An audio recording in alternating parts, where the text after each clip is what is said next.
Hey mga katuweng, welcome to this video! Panibagong araw na naman nga at syempre, panibagong kakulitan na naman. So today's video mga katuweng, pupunta pala tayo kay La Mama. Kasi mga katuweng, bibinyagan ngayong anak ng ate ko na si Chris Rainiel. Kung totoo si mga katuweng, nabinyagan na siya pero bibinyagan siya ulit. Kasi nung unang binyag niya mga katuweng ay sa probinsya siya bininyagan. Doon sa Samar mga katuweng. Kaya dali-dali na nga kaming pumunta dito at pagkarating nga namin ay naglista na nga ako ng kailangan namin bilhin. Pagkatapos nga namin maglista ay pumunta na nga kami ni ate sa labasan. Nagmotor na nga lang kami para mas mabilis kaming makarating. At nakakatuwa lang mga katuwing na timing nga na wala masyadong tao dito sa kalsada. Kaya kung mapapansin yung mga katuwing napakalawak nga ng kalsada. Kaya naman hindi kami masyadong nahirapan sa paglaba. Maya-maya nga lang ay bumili na nga ako. Pabili po. At tingnan nyo naman yung batang tindera, nahihiya nga. Nakita niya kasi na nagbibideo ko mga katawing. Kung tutusin nga ang cute-cute niya pero nahihiya siya. Dala-dala ko nga yung listahan ng mga pamimilhin ko mga katawing para naman sigurado ako na mabibili ko lahat ng kailangan naming bilhin.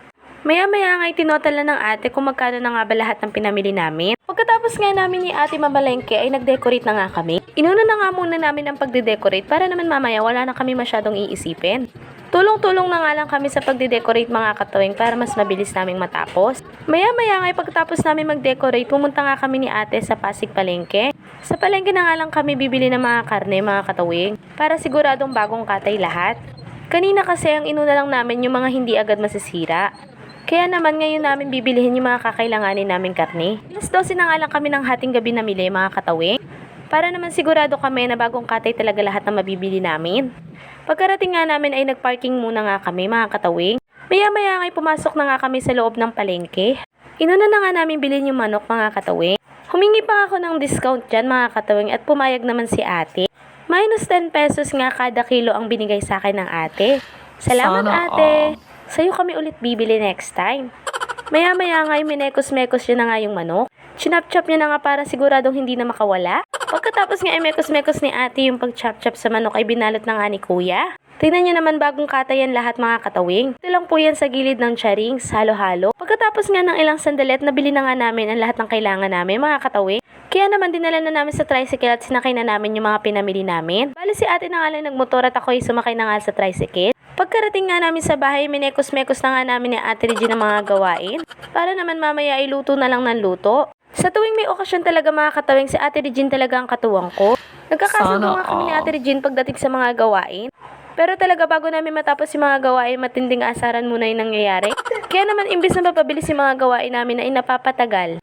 Kaya nga tuwing may okasyon mga katawing, lagi kaming puyat ni ate Regine. Wala naman kasi kaming ibang aasahan kundi si mama, ako at si ate Regine lang. Tulong na may iba kong kapatid kaya lang sobrang saglit lang. At maya-maya nga natapos na nga ang gawain namin mga katawing. Tignan nyo naman mga katawing, sobrang simple lang ng ginawa namin at onti lang din ang hinanda namin. Sadyang mabagal lang talaga kami kumilos kaya inabot kami ng umaga. Buti na nga lang at tanghali na natapos ang binyagan nila ate. Kaya naman nakapag-prepare muna kami ng maayos mga katawing. Maya-maya nga'y nagdatingan na nga yung mga bisita. Tingnan nyo naman si Papa, pandali ng kanta. Wrong timing lang talaga at medyo paus nga kaming dalawa ni Papa dito. Lalong-lalo na ako, hindi talaga ako nakakanta dyan mga katawing kasi paus na paus talaga ako. Siguro dahil sa puyat at pagod ko mga katawing.